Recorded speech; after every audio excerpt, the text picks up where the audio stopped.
विधानसभा निवडणुकीचा प्रचार सुरू असताना राष्ट्रवादी काँग्रेस शरद पवार पक्षात प्रवेश करणारे चंद्रकांत टिंगरे यांच्यावर हल्ला करणाऱ्या 2 आरोपींना विश्रांतवाडी पोलिसांनी अटक केली आहे। राष्ट्रवादी काँग्रेस पक्षातून अजित पवार गट शरद पवार पक्षात प्रवेश केल्याने आरोपींनी दगडफेक केल्याचा कारण पुढे आलं आहे। या प्रकरणी विश्रांतवाडी पोलिसांनी रेवण लगस, प्राणजित शिंदे अशी अटक केलेल्या आरोपींची नावे आहेत। या प्रकरणी चंद्रकांत टिंगरे यांच्या पत्नी माजी नगरसेविका रेखा टिंगरे यांनी फिर्याद दिली होती। धानोरी प्रभागाच्या माजी नगरसेविका रेखा टिंगरे आणि त्यांचे पती चंद्रकांत टिंगरे यांनी भाजपमधून राष्ट्रवादी काँग्रेस पक्षात जाहीर प्रवेश केला होता।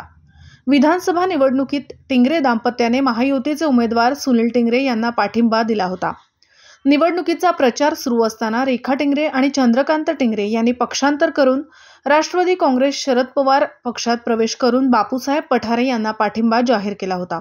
चंद्रकांत टिंगरे आणि त्यांचे चालक 19 नोव्हेंबर रोजी धानोरी महावितरण कार्यालय समोर गाडीत बसले असताना दोघांनी गाडी अडवली।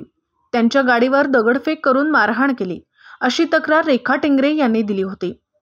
महायुतीचे उमेदवार आणि आमदार सुनील टिंगरे यांच्या सांगण्यावरून त्यांच्या कार्यकर्त्यांनी माझे पतीवर जीवघेणा हल्ला केल्याचा थेट आरोप रेखा टिंगरे यांनी माध्यमांशी बोलताना केला होता।